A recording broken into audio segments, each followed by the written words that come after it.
Okay. Excuse me, you guys. I'm just in some sweats and keeping it chill today. It's a chill, easy Saturday. Yeah. Put your... You got your Get this for your wives, you guys. If you don't want it for yourself, you can get it for your wife. And she's going to say, oh my God. Your girlfriends, your sister, your mother, everybody. Say, honey, you are one of a kind. And I had to get you a one of a kind. Yeah, absolutely. You won't see this in the streets anywhere. Yes, only at Global Glam cute. Shop. That's it. Super cute. You can then pull it down if you want a little sleeve. Right? Yes, we live, honey. So there's endless ways. Hello, you guys. I'm really excited about today. I have someone here who is really different than a lot of people that I interview. So you guys know, usually I do like expats or like people who are new to Kenya or new to Ghana. And I have a powerhouse woman here today.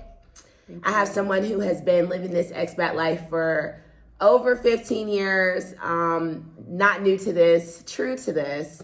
And she turned it into a business for herself that has traveled with her around the countries that she's been to. So introduce yourself. Tell us a little bit about yourself, Miss Ma'am. Hi, everyone. I'm Kerry Scott. I am a mother of 4, and I been around this world many, many years, and I am truly humbled on what I have learned just experiencing through travel, through the different cultures. I'm so like in awe, like all of what I've experienced is nothing that you can ever, it's priceless. It is priceless. Yeah. It is priceless. So tell us about yourself. Where did you grow up? Where did it start for you? Okay. So I am Jamaican born. And I'm from by way of New Jersey, so I did not know you were Jamaican born. Yeah. Okay. Where's the curry go, ma'am? Coming here empty-handed. I can do a wicked oxtail for you. Oh, please! I love the saltfish. Yes. What was it? One of my aunts does like a sweet potato curry. We'll chat. Okay. Yeah, we'll chat. Absolutely. So I grew up in Jersey, in North Jersey, and I went to school, and I went to Georgia for school, and then I went to Virginia State. So I graduated from Virginia State. I pledged Delta there. Okay. Alpha Eta. Shout out to Alpha Eta. Shout out. And then I met my husband 5 years after graduation. Okay. And where did y'all meet? At one of my line sister's mother's funeral. Get in where you fit in, child. Get in where you fit in. So we knew each other, but we were like friends. But at the funeral, I was like, oh, how you doing? Hello. Well, no, I'm gonna change that. It wasn't how you doing. I was just like, okay. You done cleaned up a little something. Yeah, honey. Let's go meet up after this. So we exchanged numbers and we started dating after that. Had a long distance for a while, and just it went on and on. But we got married. You had a child, your first child in the U.S.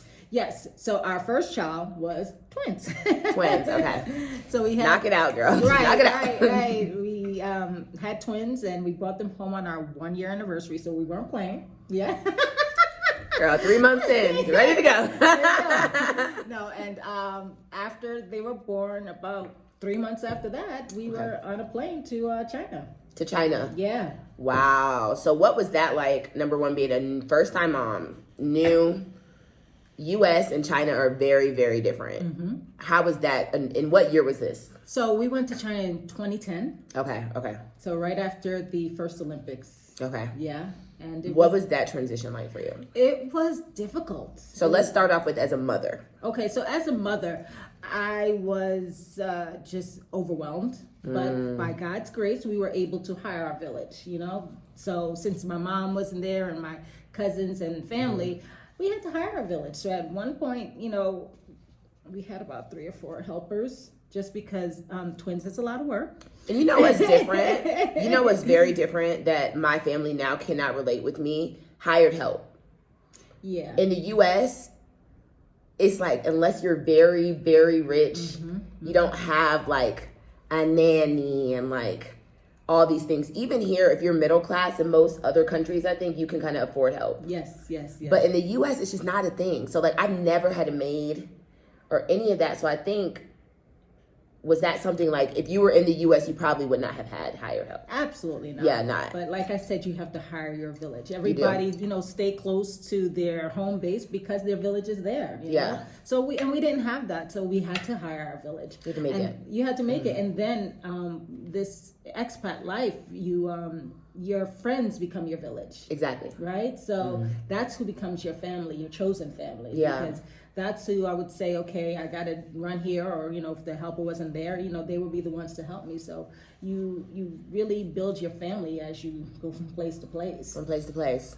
So you had 3 nannies, 3 help. Well, no, girl, I'm not judging. Listen. No, not at the same time. Okay, not at the same rotating. Time. Rotating. Okay. Rotating. My husband, his job was very demanding at the time, and so in order for us to be able to do what we can do, we had to hire help. So yeah, he would come home and jump right in, and he would, roll up his sleeve and give baths and do story time or what have you. So he would really make the effort to do what he can, but his hours were 12, 14-hour days. At the end of the day, you can't do it all. You cannot do it all. And you shouldn't have to if you don't have to. Absolutely. So you go to China, you have twins. Did you have more kids in China? Yes. Yeah. Good, girl. This is a good thing. We're building Black families. Yes, we are. Yes. We are. So we, our twins are girls, and then of course, we went for the boy, and we got another girl. You got another girl. We Okay. got another girl. So two of your kids. Oh no, only one was born in China. Yes, well, she wasn't actually born in China. My husband's job usually sent us home to Give birth. So we came back, and she was about 6 weeks old. And was there something necessary that you felt like needed to happen? Like, were you kind of absolutely. worried about giving birth in China? Well, no, I just wanted to be home. Home, okay. I wanted to be home, so it's kind of not a... When do they send you back? About 37 weeks. Oh, that's late, kind of. Yeah, 36, 37 weeks. Okay, and then you come back about 6 months. I mean, 6 weeks. Yeah. Did your husband fly back with you? Yes. Okay, so y'all both kind of go on a sabbatical, and Yeah. that's really thoughtful of them. Yeah. That's thoughtful. Yeah, absolutely. What were some of the challenges of being a new mom outside of the help situation in a different country? Well, I mean, it was a lot for me being a new wife because we were only 1 year in, and plus being a new mom. And so it was just a lot of ups and downs. And, it's by God's grace that we were able to just find, our core was strong, Yeah. As far as church, we prayed a lot, and it was just learning by trial and error. And we did what we could, Did you find a home church in China? We did. We had Really? a home church, and back then it was just about 2 blocks from our house, and we really relied on our church family there. And was it mainly like Chinese? No. Unfortunately, they can't. No. So it was other expats. So Other expats. Other Okay. expats. So it was people from Germany, people from Australia, people from Very mixed. Very, very mixed. Very But mixed. supportive. Absolutely. I love that. So we talked about the challenges you face as a mother. What professionally was going on for you at this time? So what were you doing professionally before you left the States? Okay, so before I left the States, I was a professional makeup artist. Okay. I worked for, Giorgio Armani, for NARS, Bobby Brown. So I have a NARS right now. Yeah. I love NARS. Very, very good. Yeah. Yeah. So I was working for them, and I absolutely loved it. So once I got to China, I started doing ambassadors' wives. I would do galas. I would do different things there. Styling them? Yes. Or like throwing the parties? Oh, no, styling them. Doing their makeup, doing okay. their hair, and so forth. Yeah. Dressing. Yes. Oh, I love that. I love that. And I actually was starting to make jewelry. I love jewelry.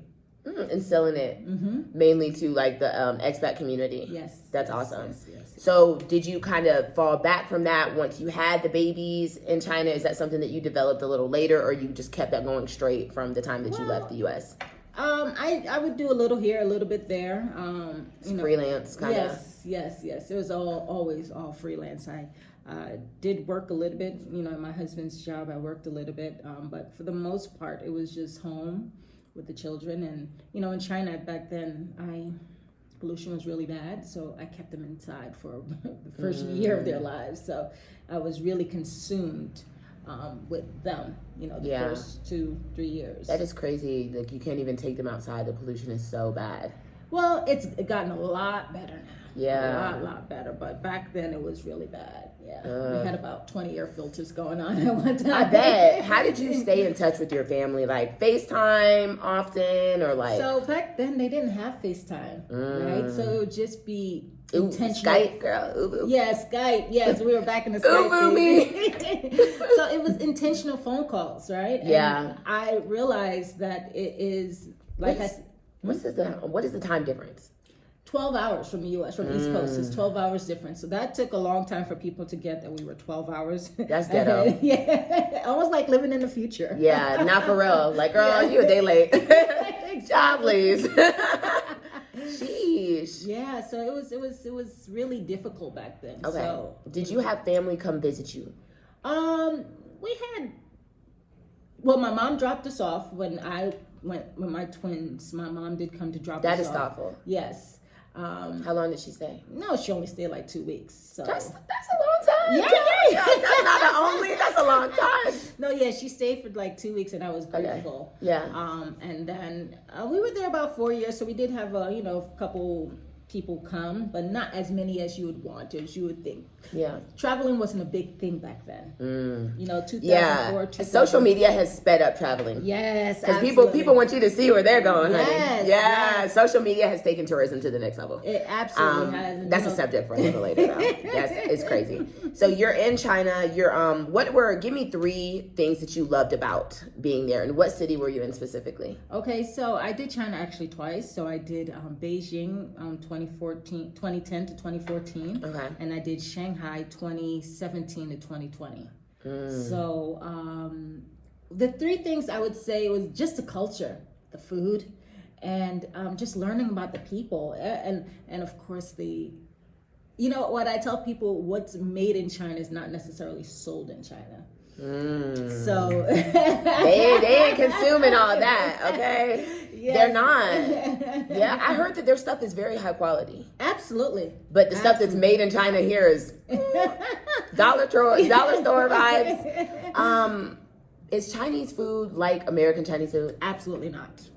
Yeah, that's what I figured. Not at all. What is Chinese, like real Chinese food? Real Chinese food is so fresh, it's so delicious. It's not the little Chinese lo mein, greasy lo mein. No. Sweet and sour chicken, girl, that crab rangoon. Absolutely not. The Chinese food is so delicious in China. Wow. Yeah, it's a must-have. I want like an authentic Chinese restaurant experience. Yeah. But they don't really have a lot of like authentic Chinese places. Not here in Kenya, but even in America. No. There's like 1 or 2, I guess. But I've never come across. But okay, so you loved the culture, you loved all of that. Were you sad to leave? Yeah, I was, only because our second time in China, they have this thing called like Taobao, which is like Amazon on crack. It's you get things like same day sometimes. You order stuff and it is. And this was 10 years ago.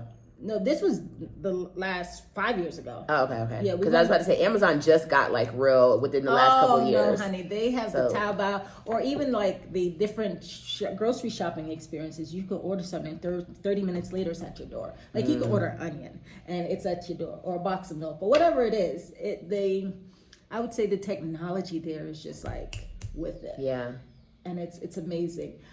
So yeah, what do I miss is the question. I miss the shopping. The accessibility, yes, right? Yes. So how old were your babes when you left China? So when I left China the first time in 2014, my twins were 4, and then my youngest was 2. Okay. And then we went to Ghana. Did they get the preschool experience, or did you keep them home most of the time? No, they got the preschool. They were in preschool since they were 18 months. Wow. Yeah. Do Chinese people treat Black people badly in China? Oh. To each his own. Everybody have a different experience. How was your experience? Because I've heard a lot of people have had very iffy experiences with, not all, of course, but being Black in China. Yeah. I would say my experience the first time in 2010 was much different than the second time in 2017 in Shanghai. Okay, so Beijing was a little more tough than Shanghai. Well, it was just different. Okay. They just weren't exposed. Exactly. Okay. Exactly. Shanghai. I think that your black is easily digestible though. Yeah. Because you're beautiful. I mean, you're higher class. The class part comes into place too. So they're probably, oh, her husband does a good job, nice house, blah blah blah. So I feel like you're more easily digestible, maybe to people who have not seen black people. Well, it was a thing, I had black twins, so they've never seen that, so you're considered lucky when you have twins. So to have black twins, you're like, it's like you're lucky and black. Yeah. Did they try to oh my God, can I? Yes, always. Really? Always. And my husband did not like that. Yeah, that's awful. Yeah, who wants somebody trying to come up and take pictures of your kids all the time? Yeah, it's really odd. So you didn't really see a lot of black people in the media, because when people are like, they have not seen a lot of black people, I'm just like, how? Yeah, they only know Michael Jordan. How though? Is it just not in the media? Yeah, no, because it's, That's crazy. communist country. So you go to Ghana, which is totally black. Oh, totally black. Here we go. We're switching up the roles. Switching it up, and it was amazing. It was amazing? It was amazing because you go from one place that you are the minority, like less than 1%. Super minority. Super minority, like -1, right? Yeah. To a place where it's just like, all these beautiful shades of brown, all the curves. You could actually buy clothes off the rack. It was... I could never imagine with my body type living in China. Well, you would be probably like a 6X. Dang, girl! Yes, no, for real. Even when I got a large, I think, off China, of some Chinese website, girl, it was like a small. Yeah, exactly. In America. I was like, girl, they're playing around. That's too much. So you go to Ghana. How was that, settling in there? Was there any, different transitions that you kind of struggled with? Well, I mean, I would tell you what. The funniest thing is that, in China, you don't go outside as much. And to be a place where there's sunshine all year round, and we had a swimming pool, and it was just beautiful. I would say it took us a good year to get used to just being outside, to just go outside and play, to just go outside and freely just enjoy it. Because we're so used to being inside all the time that it took us a while to just be used to just going outside and enjoying it. How did your kids settle in? They loved it. Yeah. They loved it. Because they, were babies when we got to China. The first time they went to school, their first best friend was a Chinese girl in Ghana. Yes. Because the familiarity. Yes, exactly. Yeah, that familiarity. That's really awesome. And then they quickly got used to she's brown like me. Yeah. So it definitely turned into a beautiful thing. But I really enjoyed it because it's like going back to the motherland. There is no experience like that, to see all these affluent, in some areas, black people that are just doing things that every billboard you see. It feels good. Every billboard you see is black people, right? And so it was a really, really good experience for us. So did you take that when you were making jewelry and doing makeup and styling, did you take that same thing to Ghana? Yes. So when I got to Ghana, I started working for a cosmetic line, and I was doing their education. So I would go to different functions and teach them about the newest products, right? And that was amazing and great, and I loved it. But it was taking away time from my children. Right? Too extensive. And so I then was like, okay, I gotta find something. But God just placed it in my heart. When you went to when you went to Ghana, there were so many beautiful fabrics. That's what I was going to get on to. Yeah, so I got there, and this was back in 2015, so that's when the big boom was happening, and everybody eyes were opening to the fabrics. I want to return back and wear prom dresses with the kente. Exactly. That's when it really was starting to hit then, and people were just like, wow, everybody was wearing the Angelina fabric, and it was, which is the daishiki, because they don't know it as a proper name, but it's the Angelina. I remember when everyone had that dang daishiki and the 20 different colors, child. Yes, on the streets. Yes. And I'm like, I don't even know if people in Africa are wearing this. Exactly. And they were. But it was so much more. So when I got there, I fell in love with the fabrics. Yeah. I fell in love with the textures and just everything about it. So I stopped doing the jewelry, and then I went into making other things. Okay. So Miss Ma'am here owns a business. I own Global Glam Kimonos, which are African kimonos that you can wear up to 40 different ways. I'm going to stand up at the end of this and kind of show you guys. But so you started this in Ghana? I started this in Ghana in 2016. Wow, yes. Made from Ghana. So were you just like walking around and you just saw fabric and was like, this is it? Well, yeah, it was basically, I went to the market and I was like, oh my goodness, this fabric is so beautiful. I have to find something to do with it, right? So I knew, I was like, okay, I only want to have this amount of SKUs and I only want to do the X, Y, Z. So I didn't want to do a plethora of things. I just wanted to do just a couple. Focus things. on one thing. Focus on one thing. Yeah. I wanted to master the art of one thing. So even now with the business, I only do those two things, right? Because I want to master it. Yeah. I want to master my craft. Yeah. I love it. So when you saw the fabric, because there's a lot of different things you could do with fabric. I mean, like blankets or just selling the fabric in America, or what made you like, I want to make kimonos? So I made something for myself. Okay. And then I had a girlfriend that came over and saw it and she was like, what is this? And I was like, huh? What? She was like, this. And so we played around and showed it and she was like, oh, I love this. And she was like, can you make me one? I was like, yeah. I was like, okay. So I made a few, and between her and her mother, I think they bought like 10. Oh my god! And I was like, so the kimono comes like with a little Asian influence. Yes, on it. So that's what it is. It's a fusion of both African and Asian cultures because of the time I. Do they wear these in Asia a lot, or is it like what made you like phrase it kimono? Because it you can style it in a kimono's way. Oh, and with the belt wrap. Gives it a kind of Afro kimono. Yes. Yes, I love that. Like I really love that. And what makes it so unique is that I only make one of each. And so because I'm a fashionista, I love fashion. I love to be unique with it. And so I know that if I have something, I want to be the only one with it on. Yeah, you're not gonna run into me on the streets matching anybody, child. So I wanted to make it unique, and I only do one of each. But you can style it so many ways. So I'm a girl that will I walk in one way, go to the bathroom, come back and switch it up. Did she outfit change? Yes. Oh, really? Yes. I'll be back doing it again.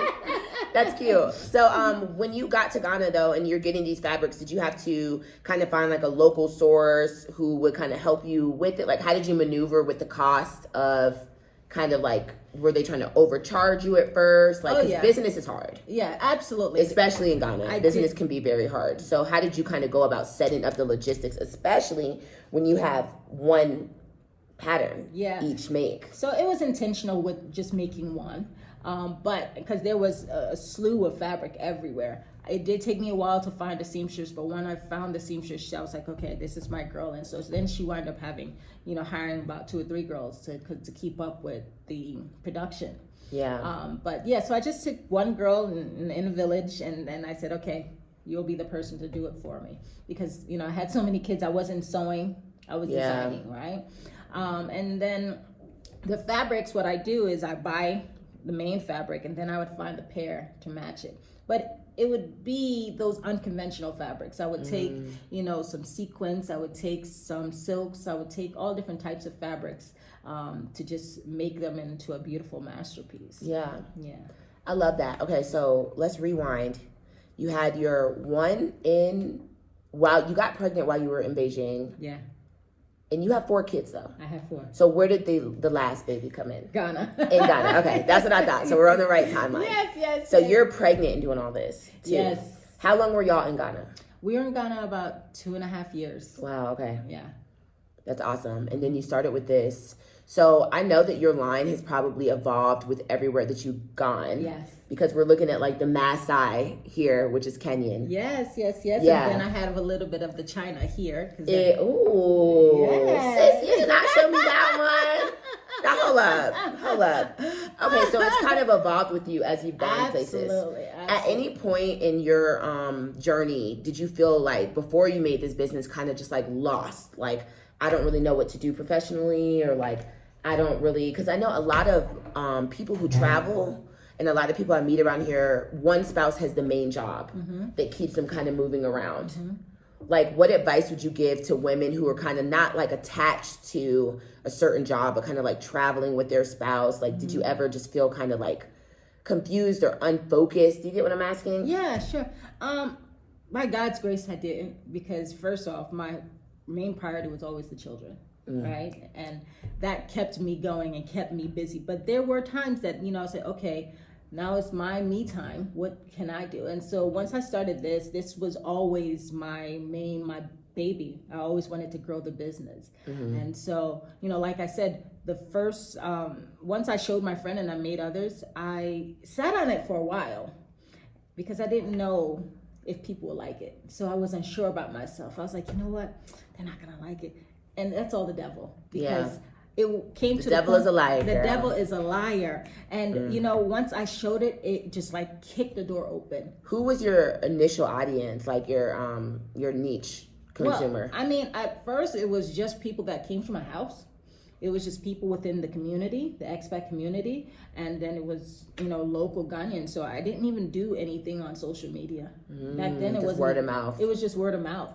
And I mean, my first year, starting from just like May to December, I did over $10,000. Wow, that is a good accomplishment. I was just shocked, and it was only because my husband forced me to do the numbers, because I was like, well, I didn't do anything. He's like, you need to sit down and see if the math is mathing, child. Exactly. Yeah. I mean, it was time to do taxes. He was like, yeah, no, we need to make sure. Oh, dang, you're legit. Oh, yeah. Oh, girl, I thought this was a backdoor company. It's hard in Ghana getting licensed. How was that? Well, it wasn't, back then it wasn't really licensed in Ghana, right? Because we were doing everything stateside taxes. Oh, okay. Because I was going to say, that's one thing that a lot of people tell me they struggle with being an expat, is doing things legitimately. Yeah. Business-wise. Yeah. So are you like business-wise in Kenya as well, or kind of just like... Well, because it's more online. It's based in the U.S. It's based in the U.S. I feel you, sis. I feel that. So we leave Ghana after 2.5 years. Were you sad?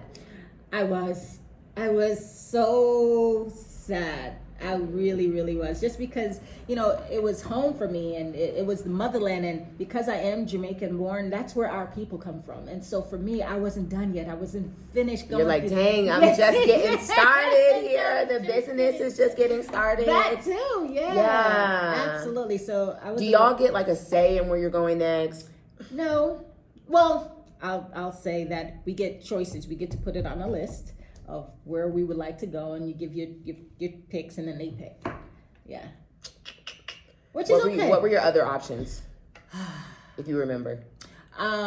Before Ghana or after Ghana? So after Ghana, when they're like, oh, this is where you can go, this is where you're going to go next after Ghana. Yeah, no, I thought I was going to stay on the continent a little bit longer, so I would have wanted to stay definitely on the continent. Okay, just all things Africa at this point, right? Exactly. So were you worried, like, oh my gosh, I don't know if I'm going to be able to like do my business? Absolutely not.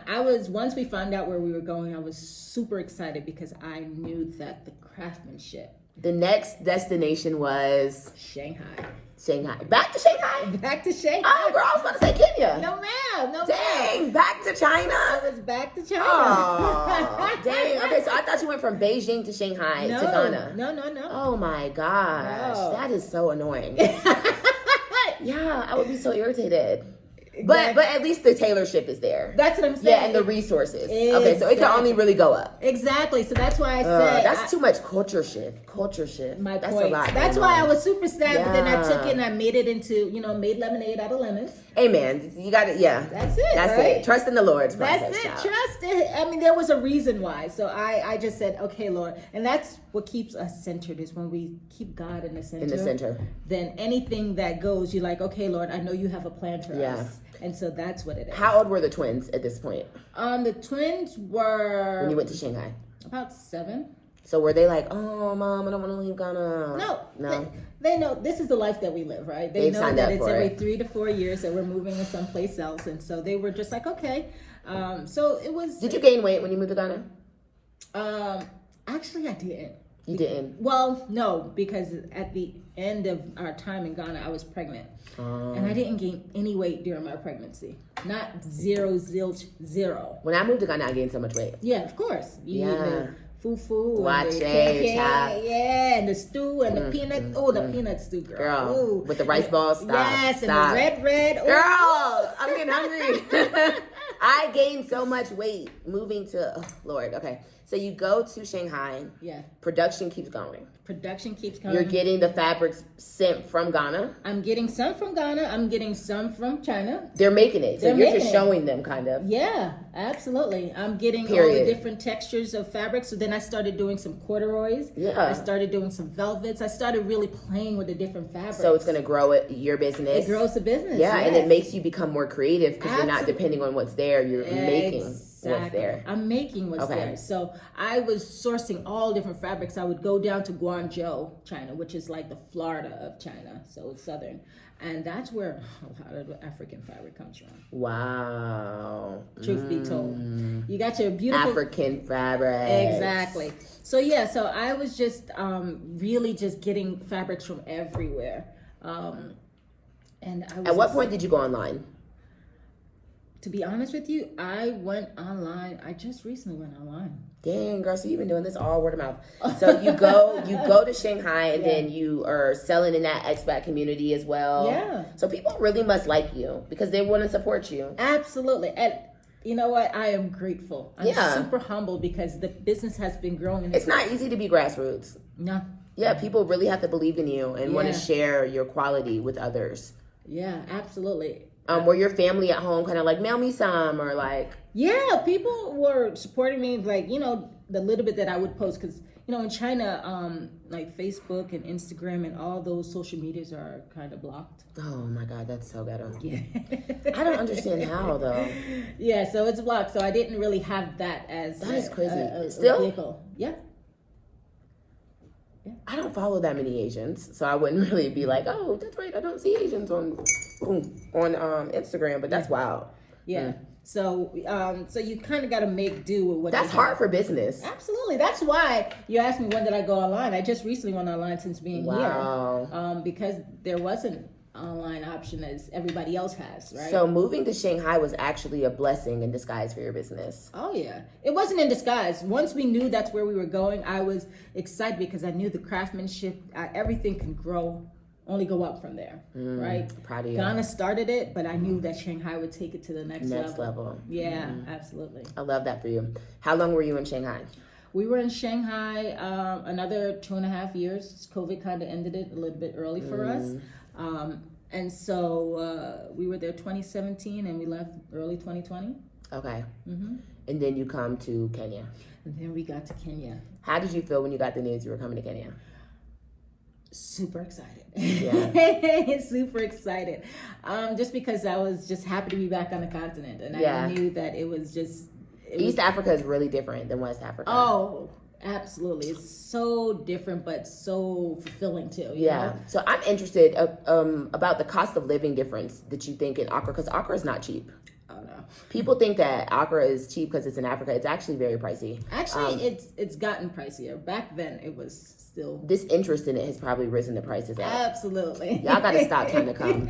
Stay home, y'all. Y'all are raising the prices here. No, well, people want to know. Now that they're Yeah. traveling, people want to know. And after that big push for the Return. return, right? That kind Return, the 2019. Yes. It's been 400 years. Yeah. 300. Yes. 300, I think. Yeah. No, 400. 400, Whatever. 400. Yeah. Is like labor and like help cheaper in China or Accra? It was Accra. Back then Accra? it was Accra. It was Accra Yeah. then. Okay. No, Shanghai was extremely expensive. Really? Absolutely. China's expensive. Well, Shanghai, because That part. that is old money. Oh. Shanghai is old money, honey. So yes, it was very expensive. So if you had to like compare Beijing and Shanghai to like an American city map type, what is Beijing? DC, Okay. Shanghai's New York, Ooh. and it comes with everything else. Brittany will never live in New York with a little 1 bedroom that's 2,000 Yeah. for not even a closet. Yeah, exactly. Okay, that's a good perspective to have. Yeah. So after Shanghai, we moved to Kenya. You've been in Kenya for 2 years. No, a year and a half. A year and a half. Just made a year and a half. Just made it a year and a half. Yeah. Okay. And how are your kids transitioning through this? Like, what do you do intentionally? I know you said God and all of these things. How do you keep your kids? Because technically your kids really are not African American all the way.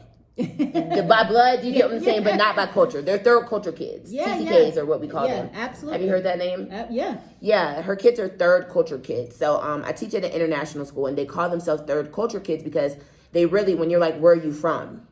They have no idea.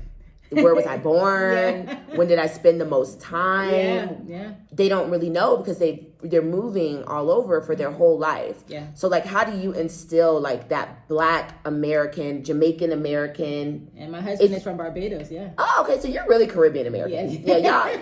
You're African American, but you're not really like Black American. You're like Caribbean. Yeah, you're Caribbean. So how do you instill that culture in them? Well, we are intentional about everything that we do. We make sure that, when we go home, we go back to America because that's where most of our family is, or we go to the island so that they can know that part of their family too. So they've been there. Yeah, they've been there. We've gone there on multiple summers. Girl, adopt me. Raise me, child. That's awesome. So we and like Black History Month and all these things we're intentional about. We sit them down and say these are the things, and we tell them about our experience growing up. So we make sure that they stay connected to cousins, so that they talk to their friends, even the friends that they've made in other countries. We keep them online with them just so that they feel that they have a foundation, right? A strong foundation. That consistency. Yeah. I have a lot of parents with these international schools because you're an international school parent and I'm an international school teacher. Yeah. So I have a lot of parents who are like, you're not teaching Dutch history or this history. Like, have you ever had that conversation with a teacher? Like, hey, I want you to kind of integrate our culture or like representation for us education wise for the kids, or have you not really had like that problem? No, you know why? Because we take it upon ourselves to do it. We don't wait. Let me replay that one back. I think I may lead with this one, child.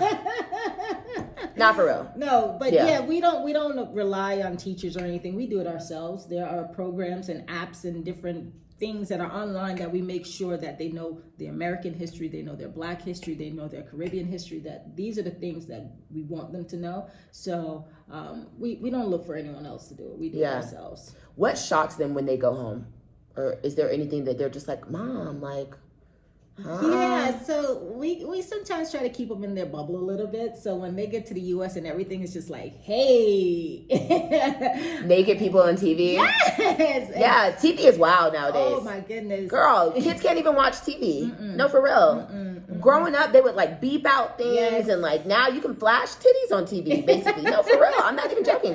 They don't even bother to beep out things anymore. No, they don't. So you try to kind of, when you get home, you're just like, oh, God. We try to prepare them. They're around their cousins and just the things on TV and just everything. Like, we can't shield them from that, right? So I let them get their little taste of America, but then it's time to go. Tighten up. Back to regular scheduled program. Yeah, exactly. Yeah. Oh, that can be a lot. So we get to Kenya. What was your first step in kind of making the business work in Kenya? Oh yeah, so I hit the ground running. As soon as I got here in October, we got our stuff, and then I was like, okay, time to find the fabric stores and the area and the tailors. And so I had about 2 or 3 seamstresses that I tried out to see who can best get it the way that I like it. Here in Kenya, I was very critical on the stitching and the patterns and everything. So you've never wanted to like, because I'm thinking you would have like, imported from Shanghai. No, you keep it local wherever you are. Absolutely. I love that. I love that. I want to help the community that I'm in, so I want to make sure that I find the local tailors and seamstresses here and the fabrics here and really just embrace where I am. Yeah, hence the Maasai, right? Yes, exactly. So your collection has probably kind of transformed throughout everywhere you go. Absolutely. And that's a part about it. You make it into, okay, this is the East Africa, this is the Asia, this is the West Africa. Yeah. But I always keep it the same pattern, because it's the same pattern, but each one tells a story. So yeah, and it makes it to where people can keep buying it because it's so different. Absolutely. So it's like, oh, okay, sis moved to Zimbabwe. Exactly. Let's get a little bit of that going. Yeah, I love that. Which place has been the smoothest for you to operate this business in, do you think? I guess here for now. Really? Yeah, because I've was learning. I was in the alpha the prototype stage in Ghana, and then Shanghai was a different type of stage, the next level stage. And so here I'm like, okay, I'm 5-6 years in. I know what I want. I know how exactly the machine is running. The machine is the running. machine is running Absolutely. now. Business in Nairobi. This is a great place to have a business. Absolutely. Really? Yeah, it is. It really is. There's a different culture of people here, right? They like to dress. They spend money. Cosmopolitan. Yes, honey. Yes, honey. Y'all Nairobians are Yes, cosmopolitans, honey. Even the men. Mm-hmm. Even the men really are. What were you expecting when you came to Kenya, or did you just kind of come with? You know what? Everywhere I go, I have no expectations. I leave my expectations on the plane, and I tell everyone, when you don't have any expectations, you won't be disappointed. So that's one of my rules of life. So I don't have any type of expectation. I do my research, but I never have any expectations. Yeah. For a woman like you, I get so attached to people. So for me to have if I had to be in a situation like you where I'm moving around, I would just start getting crazy in the head. But you just seem so go with the flow with it. What do you do to make friends when you go to these places? It's so funny that you asked that, because I tell all of my friends that they have an interview process with me. Did I pass? Yes, you did. No, because like you, I am a person that takes my friendships really, really seriously. Yeah. So I interview them. If you only have 6 months left here, then we can't really be Yeah, I'm not going to waste my energy. No, right? I will be your friend, but I can't be your home girl, your girl, right? So I do an interview. How long are you going to be here? How many kids you have? Are you married? So those are the things that matter, because if you a single woman, though I love you, I can't really hang out with you because I'm married with 4 kids. You can't be in the streets, girl. Right, exactly. We got to keep you home, child. Exactly. So I just find people that have, the same, that gets here around the same time and at the same time frame that we do. And then we just go from there. And, sometimes it's just our spirits. If the spirits just gel well. Yeah. It goes from there, and then let God do the ultimate interview, child. The ultimate interview. And so I have friends that I've had since Beijing. Actually, one of my friends is coming at the end of the month from Beijing. Oh, I love that. Yeah. And when we go places, that's how you see real friendship. Yes, I think when people make intentional time.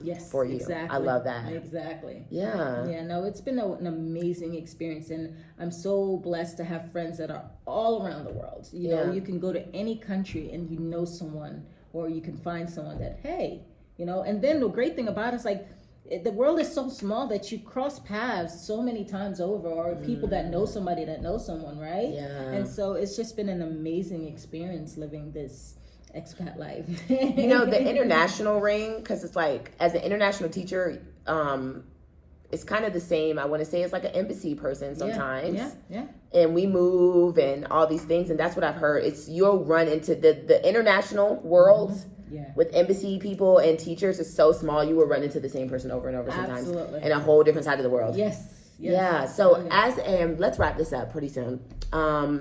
Because she's busy, y'all. She's not like the rest. She really is very busy. She has a really good big family. It's really, really sweet, which is really, I love having you here because it's different. Thank you. Yeah. She's repatting, which is something that I have never really interviewed anyone who's going home. Well, that's the plan for now. Yeah, the plan for now is for you to go home. Are you excited about that? Well, I'm excited for the children because, like you said, there are so many kids that don't know where they're from, right? Or doesn't have that strong foundation. So I'm ready to go home to buy a house. I'm ready to say this is our home and to put things up and buy things that will stay there, right? Not the movers come in 3 to 4 years. So I'm ready to have that strong foundation for the kids.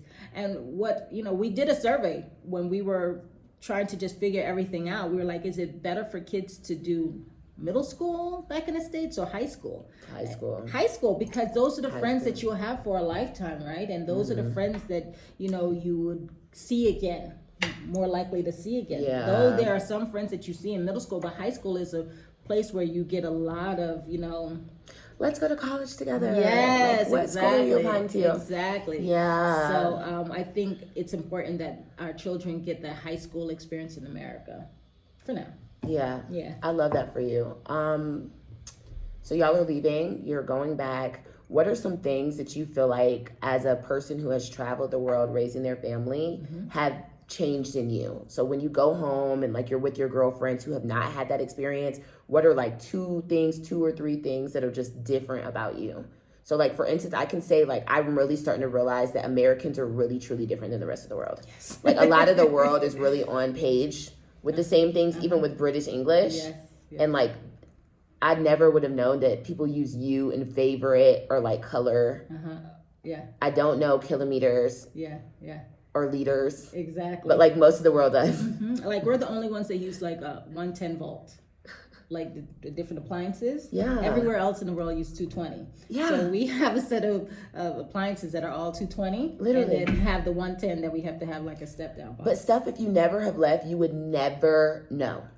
Yeah, like, I mean, our whole lives, really, like, for the past 12 years, we have been overseas. And so we just have a different mindset. You just see a bigger, broader picture. And it's funny because my whole life, I've told, my mom that I want to travel the world. I want to see what the rest of the world has to offer. And so I knew for myself that, I wanted to move out of the U.S. just to see what the rest of the world, before this whole big travel thing, this was my goal for myself, was to move around the world. So hence why I think my husband and I were just like meant for each other, because we both wanted to see what else is out there. Did he look for that specific job, being able to travel, after you guys got like together, or did he already know he was going in that direction? Well, I mean, everything was evolving, right? Okay. God was showing him little by little by little. Right? Oh, okay. So it just presented itself in the right time. It presented itself at the God's right time, and God's timing is everything. With everything, and that's our core. Everything on God's timing. But yeah, we both were like, okay, we like to travel. And, the opportunity presented itself, and he worked really, really hard to get where he is now. And I'm super proud of him. And you have to have that support system that supports, okay, we're getting up and going, and another, we only here for this amount of time, because a lot of people don't want to leave their comfort of home, right? And so you have to be in sync with someone when it's like, okay, this is it. We're in this together. Yeah, we're in this together. Has there ever been a time where it's like, so y'all are repatting, but has it been a time where your kids are like, yo, I'm tired, like I'm ready to settle, or was it kind of y'all's decision more? They've never said. I mean, and they're still young, right? Yeah. They're 11 and 9 and 4. I guess it's hard to miss what you've never had. Exactly. Yeah. Exactly. That's true. They might get home and be like, girl, this is boring. No, they said they love America, but for me, I get home, and after like 2 weeks, I'm like, all right, ready to go. Y'all be blessed. Y'all be blessed. On the way. Exactly. Yeah, I'm really excited for you with that chapter. Are y'all gonna continue to work, or kind of like retire? No. He still has a few more years before he can retire. So I think the plan is for now just to go home, let them do high school at home, and then go back out again after. Great, and then our glam is coming with us. Our glam goes everywhere. Honey, she is a global business, Yes. okay? And people can buy online. Absolutely, they could buy online. Okay, great. Yeah, so let's show y'all this really quick. So this is here we go. Here's an example that I have on. I styled myself this morning. Good job. With this one. Great. Yeah, you like it? Yes. It's really, really cute. Yours is the same. Yours could do this as well. So mine is the short cape, and I have both the long cape and the short cape that you can wear up to 40 different ways. Okay. And so it just depends on your mood. Most people buy one of each because they're so totally different, but you can get multiple wearers out of it. So versatile. So for this one, I'm going to. She did an amazing job. I tried. And you can wear it both dressed up or dressed down. So you could even put this on with like a little black dress, and then I'm just doing it this way. Cinches you in nicely. Hello. So I wore mine just to the dentist really quick. I just have on sweats. It can definitely be super formal.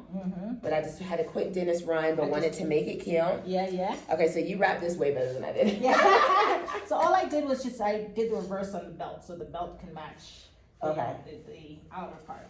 Then you could even wear it like a dress. You can just bring it in like this, stick a brooch on it right here, right?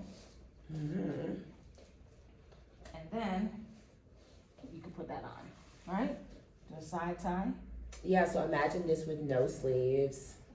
It could definitely like be a cute little dress. Yes, honey. Yes. This is cute. Yeah, this is giving. Right? And then we're giving waist. Yeah. Cinches you in nicely. Honey. Right. So then you can just show you a few steps. It's reversible. Okay. Excuse me, you guys. I'm just in some sweats and keeping it chill today. It's a chill, easy Saturday. Yeah. Put your arm in. Now, cute little jacket. Honey. Yes! Honey. Yes! I'm ready to go. Ready to go. This is cute. All right, and so if you want, you can still do it again, just like that. Right? Put a nice little brooch on it. Stick this on it. This is actually perfect for this season here in Kenya because, you know, it's so warm in the day. Yes. But it's cold during the night. Absolutely. So you could even change it up based off of the temperature real quick. You know, a little shirt during the day, a little cover up during the night. Absolutely. Depending on what you want. It's all year round, really, because you can put a turtleneck underneath it. You can put on a wife beater underneath it or a tank top. You can wear it to the office if you want. By itself. By itself. Because it just commands the attention. I guarantee you will get, where did you get that from? Everywhere you go. Because it's a showstopper. It is, honestly. It's a showstopper. So now I just made it like a crossed over vest. I made it like a crossover vest. We live for the Cape. It's royal. Yes. It's really royal. Very regal. See that? Now I just tied it there. And then you got your little... Get this for your wives, you guys. If you don't want it for yourself, you can get it for your wife. And she's going to say, oh my God. Your girlfriends, your sister, your mother, everybody. Say, honey, you are one of a kind. And I had to get you a one of a kind. Yeah, absolutely. You won't see this in the streets anywhere. Yes, only at Global Glam cute. Shop. That's it. Super cute. You can then pull it down if you want a little sleeve. Right? Yes, we live, honey. So there's endless ways that you can wear it, and the amazing part about it, there's only one of each. So you know you're the only one with this it. has been very, very quick, but there are many, many ways that you can wear this. Let's see yours. Please show yours off. Okay, so mine is, I have it as a crop top way, and the little button is on the side. Another amazing way that you can wear it, you can pull it to the front, right? I love this. What is this called? A brooch? What is it? Oh, I don't even know what it's called. It's like, it's a Chinese button. Yeah, this is so cute. Look. Yeah, so I'll cute. take off my pearls. But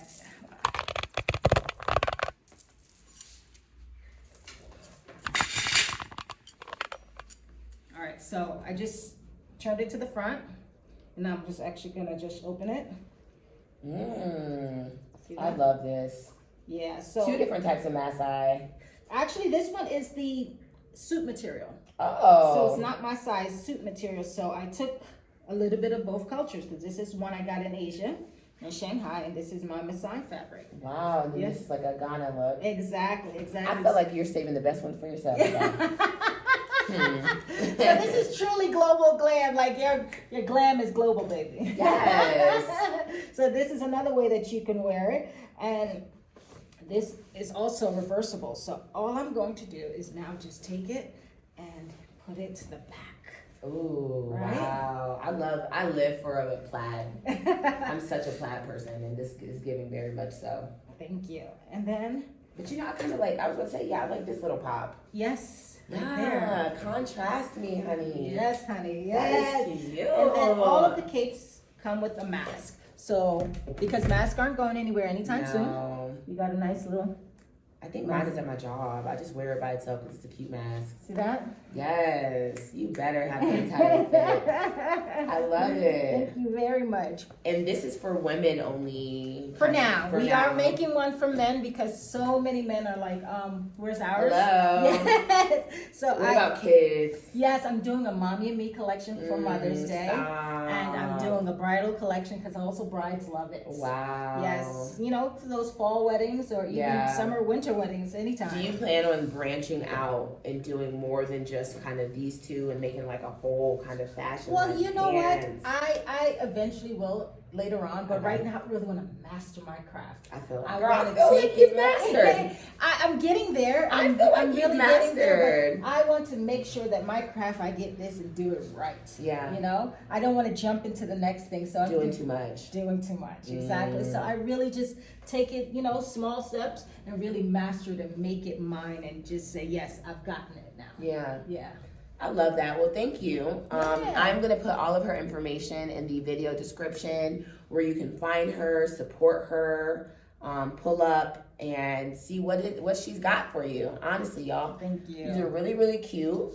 Very special, as she said, one of a kind.